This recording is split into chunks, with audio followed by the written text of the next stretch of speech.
Good afternoon, you are watching Anewz. I'm Katie Wilson. Let's see your headlines. Russian attacks against Ukraine kills at least 9 civilians and injures over 40 others. US Secretary of State Marco Rubio meets Russian Foreign Minister Sergei Lavrov for fresh talks on Ukraine. France and the UK sign a historic deal to coordinate nuclear deterrence.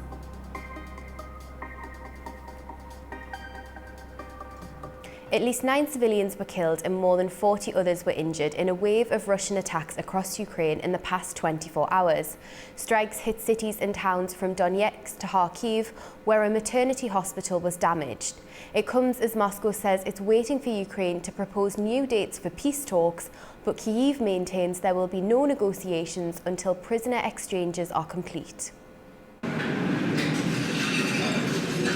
Russia has launched a fresh barrage of drone and missile attacks across Ukraine, killing at least 9 civilians and injuring over 40 others in the last 24 hours. In Kharkiv, one of the hardest hit areas, a maternity hospital was struck, leaving shattered glass across delivery rooms and forcing evacuations of women in labour.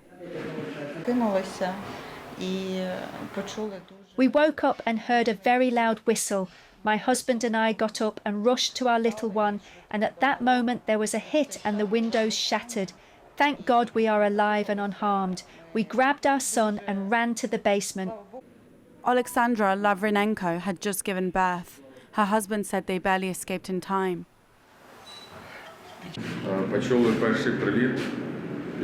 When the first explosion happened, I ran to the baby. My wife stood up and I moved our son straight away into the corridor. Then there was a second impact. It blew windows off. The head doctor confirmed several delivery and surgery rooms were badly damaged. The maternity ward building was seriously damaged, especially the side where the delivery and operating rooms are. We had women who had just given birth the day before yesterday and yesterday. There were also women recovering from surgery in the maternity ward. President Volodymyr Zelensky condemned the attack, saying that Russia targets life even where it's just beginning. He also stressed Ukraine's urgent need for more air defense systems. Ukraine's Air Force said it intercepted 60 drones overnight, but 19 struck targets across 8 regions, including in Donetsk and Kherson. The Russian Defense Ministry said its troops also launched a large-scale attack on Ukrainian military facilities using high-precision long-range weapons and drones, and that all the planned targets were hit.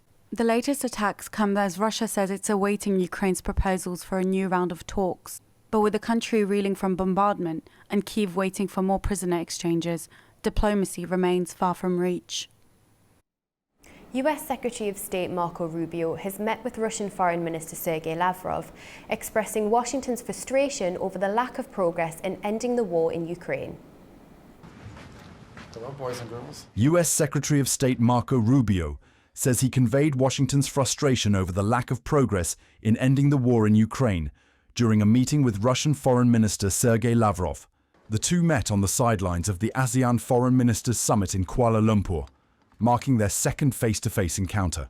Rubio said he urged greater flexibility from Russia to help bring the conflict to an end. We will engage anytime that we have an opportunity to do so, like we did today. I echoed what the President has said, both disappointment and frustration at the lack of progress in peace talks or in a path forward. So we'll continue to engage. We shared some ideas and comments, which I'll take back to Washington as early as this evening in terms of calls and reflected, and perhaps there's something to build on there. But it was a frank conversation. It was an important one. We had it, and we talked about some other items as well and related to the war in Ukraine, but that was obviously the first and foremost topic that we discussed. The meeting comes as US President Donald Trump, who returned to office this year vowing to end the war swiftly, has grown increasingly frustrated with Russian President Vladimir Putin as the conflict drags on. Trump earlier said he is considering supporting legislation that would impose steep sanctions on Russia, including 500% tariffs on countries that purchase Russian oil, gas, uranium, or other exports. He has also announced a plan to supply weapons to Ukraine through NATO. Under the deal, US weapons would be transferred to NATO, paid for by the alliance, and then redistributed to Ukraine. The package could include defensive Patriot missiles and offensive medium-range rockets, though a final decision on the specific equipment has not yet been made. France and Britain have agreed to reinforce cooperation with their respective nuclear arsenals by signing the Northwood Declaration. The move comes as the two European powerhouses seek to respond to growing threats to the continent and uncertainty over their US ally. The deal was announced at the end of President Emmanuel Macron's three-day state visit to the UK on Thursday. Prime Minister Sir Keir Starmer called the pact historic. Macron clarified the move is unrelated to their support for Ukraine. Instead, the message is meant for both allies and adversaries. Yemen's Houthi leader says his group will continue blocking maritime shipments linked to Israel, warning companies against passing through the Red Sea in nearby waters. The Houthi leader said the decision remains in place as long as Israel continues its actions in Gaza. Shipping insurance costs have soared after 4 crew members were killed in recent Houthi attacks on 2 vessels. The Red Sea, a vital trade route, has seen traffic drop sharply since the attacks began in late 2023. South Korea says the United States has demanded, as part of ongoing trade talks, that Seoul join efforts to curb China. According to Seoul's trade ministry, Washington is making joint action against China a precondition for bilateral cooperation in the shipbuilding sector. The official noted that the US sees China's growing market share in shipbuilding as a threat and is looking to South Korea as a strategic partner. The US is also asking Seoul to increase investments in and purchases of American energy and agricultural products in exchange for negotiating a reduction of reciprocal tariffs. Amid global anticipation of sweeping tariff announcements, President Trump has confirmed a 35% tariff on Canadian imports, a sharp hike targeting America's northern neighbour. Canada is responding firmly, vowing to continue negotiations while defending its workers and businesses ahead of the August 1st deadline. US President Donald Trump announced on Thursday that starting August 1st, the United States will impose a 35% tariff on imports from Canada, a steep increase from the current 25% rate. In his letter, Trump warned Canada that tariffs would rise further if it retaliates. This decision also comes as the White House plans to roll out blanket tariffs ranging from 15% to 20% on many other trading partners, signaling a broad push to reduce trade deficits and protect American industries. Trump's letter cited ongoing concerns over fentanyl flowing into the United States from Canada, despite Canadian officials stating that just a tiny fraction fentanyl seized at the US border originates from the north. The US president also pointed to Canadian tariff and non-tariff trade barriers that he says harm US dairy farmers and other American sectors. Despite the looming tariffs, an exclusion remains for goods covered under the United States-Mexico-Canada Agreement, or USMCA, and key sectors like energy and fertilizer may see exemptions, though final decisions on those remain pending. Reacting late Thursday night, Canadian Prime Minister Mark Carney took to social media to assure Canadians that his government is steadfast in defending Canadian workers and businesses during these difficult negotiations. He emphasised progress made to combat the fentanyl crisis, highlighting joint efforts to protect communities in both countries. The Prime Minister also underscored ongoing efforts to build a stronger Canadian economy, foster national projects, and strengthen international trade partnerships despite mounting pressures. With just weeks before the new tariffs take effect, trade talks continue under intense scrutiny, as both sides grapple with the potential fallout of what many fear could be a damaging tariff war between longtime allies. On the final day of the 9th OPEC International Seminar, Morocco's Energy Minister gave an exclusive interview to Anewz, highlighting her country's unique position as a stable energy corridor. Let's take a look at what she had to say. Very pleased to be joined by the Minister of Energy Transition and Sustainable Development from the Kingdom of Morocco, Dr. Leila Ben Ali. Dr. Ben Ali, you turned into a bit of a star here. Oh, thank you, Ms. Sharma. That's very kind of you. Madam, before I let you go, I'd be remiss if I didn't ask you about Morocco's stance, if you will, in the region. You said that you have a big responsibility as a representative of your region. Can you please elaborate on that? Well, today Morocco is the only corridor between Africa, Europe, and the Atlantic Basin. We are the only African country that is interconnected electricity-wise, gas-wise, but also logistically and culturally, and we are linking two continents.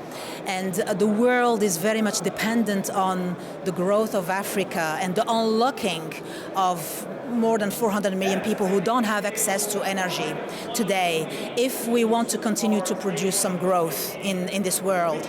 So Morocco is a stable country and a stable partner. And when I say stable, I don't only mean politically, I also mean stable in partnerships. We were able to reverse a pipeline between Morocco and Spain, even if our diplomatic relations were not at the very highest level, but we were able to work together to ensure energy security, affordability, and stability for our people. It's very important that we ensure that when it takes two to tango, to bring in this energy connectivity between regions and continents. And of course, I'm very happy to speak to my friends in Azerbaijan. We have a lot of projects that we need to unlock in electricity and gas, but also in training. We are talking about a couple of very interesting institutes, but I don't want to betray the news. Okay. I can't get it out of you? No, you can't. So I think today it's really high time to really have stable partnerships between countries, and we are very happy we have like-minded partners who are able and willing to work with us in the next phase of the very exciting energy transition that we are having. Now, to mark the Srebrenica Genocide Remembrance Day, Anewz is revisiting its special reports documenting genocides and crimes against humanity around the world. These are the stories of loss, survival, and the urgent need to never forget.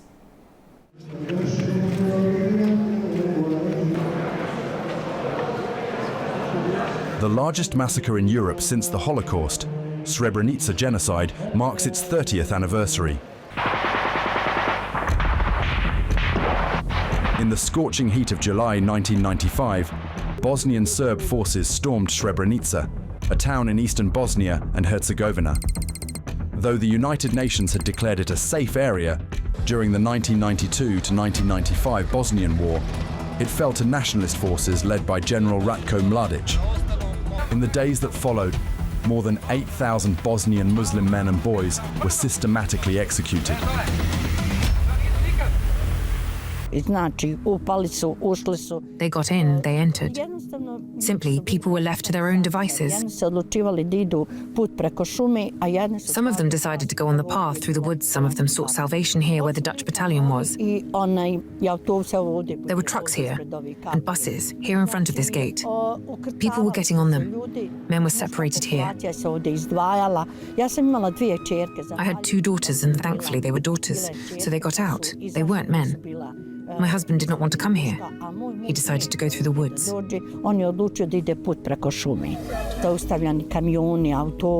Trucks and buses were stopped. Male children were being taken out of them. Here is where the mothers screamed for their children. It was a horrifying act of ethnic violence committed in the final year of the war that followed the disintegration of Yugoslavia. For survivors and victims' families, the trauma of the genocide runs deep, and its impact still lingers throughout Bosnian society, making true reconciliation between ethnic groups painfully difficult. I got on the truck with two of my wounded sons. When we came to Chitra, as we were coming out, the Chetniks took them. I said, "Those are my two sons that are wounded." They pushed me away with a rifle, saying, "Go, they will come." That's that. I found two sons, the eldest and the youngest, but I haven't found the middle one. I buried my mother, my sister-in-law, two of my brothers and two nephews. From my uncle, my father's brother, 8 of them are gone. From 2 brothers, 12 of them were gone in a day. They were healthy and well. That is something that needs to be survived. You return to nothing, but you have to live on. What are you going to do? The remains of those killed in Srebrenica are still being buried, as many bodies have yet to be found or fully identified. In most cases, families discovered only fragments of their loved ones' bones scattered across multiple mass graves. For some, it took years to recover a complete body, while others are still waiting for more remains to be located. Some families received only a single body part, which they buried in order to provide a final resting place and a sense of closure.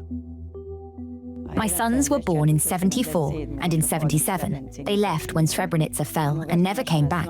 One of them was found in Snugovo, his complete body, and the other was found in 4 or 5 mass graves. We added more bones to his grave 3 times. So far, I told them not to call me anymore. Up until today, out of the 8,372 registered missing persons from the Srebrenica area, we would go on to find more than 7,000. I think the number is around 7,100, which means that about 1,200 victims of the Srebrenica genocide is still missing. Both the International Court of Justice and the UN Tribunal for the former Yugoslavia formally recognized the Srebrenica as a genocide. In May 2024, nearly 3 decades after the atrocity, the UN General Assembly declared July 11th as the International Day of Reflection and Commemoration of the Genocide in Srebrenica.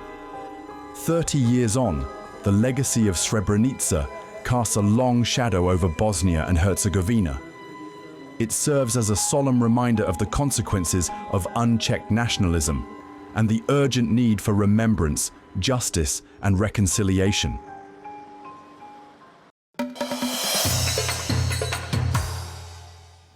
Azerbaijan's President Ilham Aliyev received Georgia's Minister of Economy and Sustainable Development, Maryam Kvyashvili, in Baku on Friday.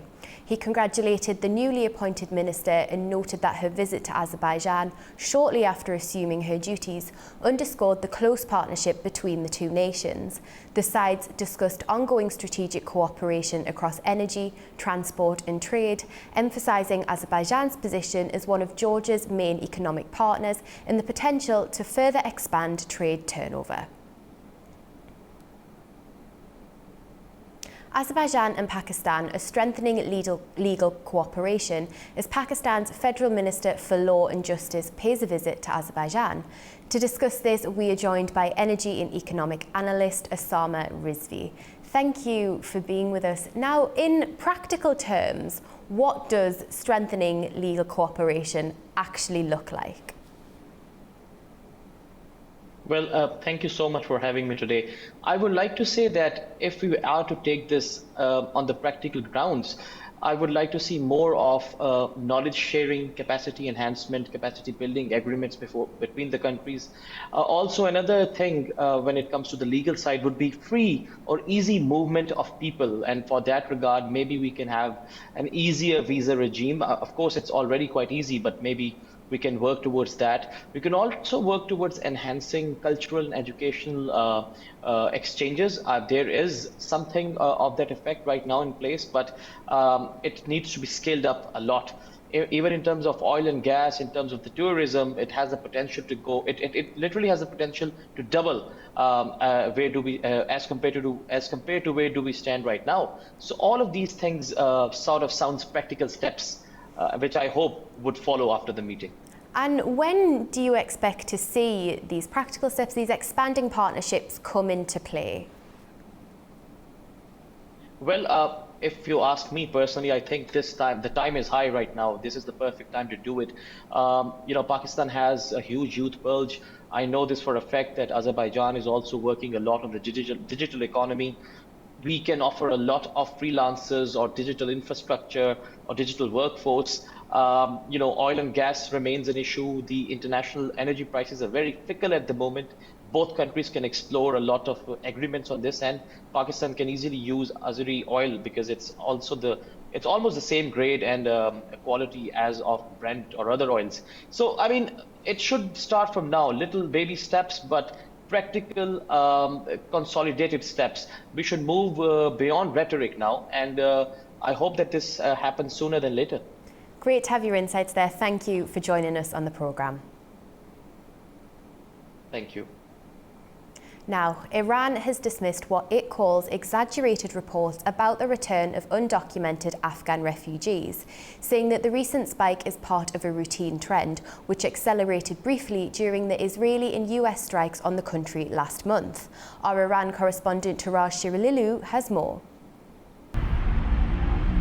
Interior Ministry's Director General of Foreign Nationals and Immigrants, Nader Yorahmadi, denied the exaggerated reports on return of undocumented Afghans. Speaking on the state IRIB TV, he said in the first 100 days of Iranian year, which starts on 21st March, about 718,000 illegal refugees have left Iran, which is a routine procedure. Yorahmadi said every year some 1 million Afghans return to their country, but the recent departures were accelerated by the Israeli-US attacks in which civilian areas were also targeted. According to the Interior Ministry official, the peak of departures was last week, when more than 29,000 refugees returned to Afghanistan in one day. Since then, the figure has decreased to 13,000 daily. He also said the rise in the arrest of illegal Afghans during the 12-day war was because of the increase in the number of checkpoints across the country and the wartime security conditions, and not a planned measure against illegal Afghan refugees. Yorahmadi said with the completion of the scheduled departure of illegal foreign nationals, more services will be provided to documented refugees. The Interior Ministry has put the total number of refugees in Iran at about 6.1 million and plans to reduce it to 3 million to match the 3% global standard, as Iran's population will hit 90 million next year. The majority of refugees in Iran are Afghan nationals who fled to neighboring Iran from the war in their country in the last 40 years. Taraj Shiralilu, reporting for Anewz TV, Tehran. Afghanistan is stepping up efforts to strengthen regional cooperation and rebuild key sectors, from modernising its banking system to exploring new opportunities in international rail connectivity. Officials are actively engaging with partners abroad. Our Afghanistan correspondent Tamim Bahis has more from Kabul. Amid all the challenges, Afghanistan is seeking to enhance its economic and trade relations with regional and international partners. In Morocco, the acting governor of the Afghanistan Bank, Nur Ahmad Agha, attended the 23rd annual summit of the Islamic Financial Service Board. On the sidelines of the event, he met with the chairman of the board, Dr. Riaz, to discuss improving Afghanistan's banking sector in line with Sharia principles. The meeting also focused on capacity building and training opportunities. The acting governor urged for greater technical support and cooperation from the board in strengthening Afghanistan's financial infrastructure. The summit was held in the Moroccan capital, Rabat, from July 1st to 3rd, bringing together representatives from 34 central banks of Islamic countries. Meanwhile, in another effort to boost regional connectivity, Afghanistan took part in a major international rail conference in China. Deputy Minister of Public Works for Railways, Muhammad Ishaq Sahibzada, led a delegation to the 12th World Congress of the International Union of Railways, hosted by China.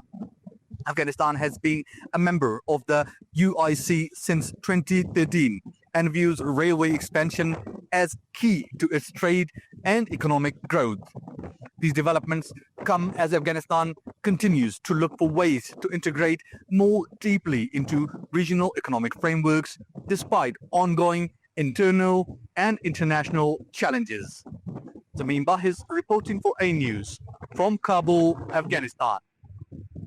Once a conflict zone, Azerbaijan's Lachin is now drawing global attention for its rapid transformation. A delegation from the Most Travelled People Club is visiting the region to witness its remarkable reconstruction and stunning nature firsthand. Leila Rahimli reports from Lachin.